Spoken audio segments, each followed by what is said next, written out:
যদি আপুনি বহুত ডাঙৰ সফলতা বিচাৰে তেনেহ'লে অসফল হ'বলৈ প্ৰস্তুত থাকক কাৰণ প্ৰতিবাৰে অসফল হোৱাৰ পিছত আপুনি আপোনাৰ ভুলবিলাক শুদ্ধ কৰিব পাৰিব আৰু ভুলবিলাক শুদ্ধ কৰিব গৈ থাকিলে আপুনি এদিন ডাঙৰ সফলতা পাব। চৰায়ে কেতিয়াও গছৰ ডাল ভাঙি পৰি যোৱাৰ ভয় নকৰে কিয়নো ইহঁতৰ বিশ্বাস গছৰ ডালত নহয় নিজৰ দেউকাৰ ওপৰতহে থাকে। সেইদৰে আমিও জীৱন যুদ্ধত পৰি নাযাবলৈ হ'লে নিজৰ ওপৰতে বিশ্বাস ৰাখিব লাগে, আনৰ ওপৰত নহয়। আমাৰ সকলোবোৰ সপোন পূৰ্ণ হয়, কিন্তু তাৰ পাছতো সদায় ৰাতি আকৌ এটা নতুন সপোন আহি আমাৰ চকুত লগ দিয়েহি।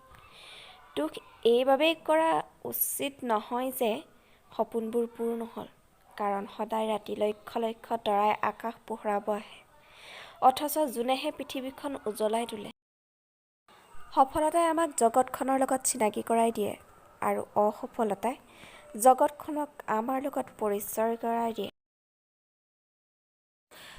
এজন মানুহে সময়ক সুধিলে, মই হাৰি যাওঁ কিয়? সময়ে ক'লে, ৰ'দ হওক বা বৰষুণ, দিন হওক বা ঘোপ মৰা আন্ধাৰ, পৰিস্থিতি যিয়েই নহওক, মই সদায় আগবাঢ়ি থাকোঁ, তুমিও মোৰ সৈতে ব'লা। এলেহুৱা মানুহৰ শৰীৰ পেলাই থোৱা চাবিৰ নিচিনা, ব্যৱহাৰ নকৰা চাবিত যেনেকৈ মামৰে ধৰে, কামত নলগা শৰীৰটো সেইদৰে ৰোগ হয়। ব্যৱহাৰ কৰা চাবি যেনে চকচকীয়া, চমকৰৰ শৰীৰটো তেনেকৈ তুমি যদি সৰহদিন জীয়াই থাকিবলৈ মন কৰা, তেন্তে বহি সময় নষ্ট নকৰিবা। নিজে ভালে থাকিলেহে আনকো ভাল ৰখা সম্ভৱ। নিজক ভালে ৰখাটো অত্যন্ত জৰুৰী। গুৰুত্ব দিবলৈ শিকি লওক, কিয়নো এবাৰ হেৰাই যোৱাৰ পিছত জীৱনো উভতি নাহে, মানুহবোৰো উভতি নাহে।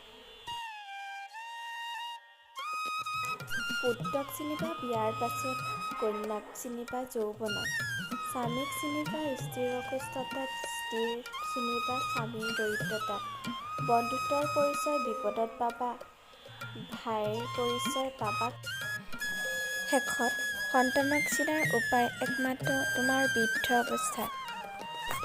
চৰায়ে কেতিয়াও গছৰ ডাল ভাঙি পৰি যোৱাৰ ভয় নকৰে কিয়নো ইহঁতৰ বিশ্বাস গছৰ ডালত নহয় নিজৰ দেউকাৰ ওপৰতহে থাকে। সেইদৰে আমিও জীৱন যুদ্ধত পৰি নাযাবলৈ হ'লে নিজৰ ওপৰতে বিশ্বাস ৰাখিব লাগে।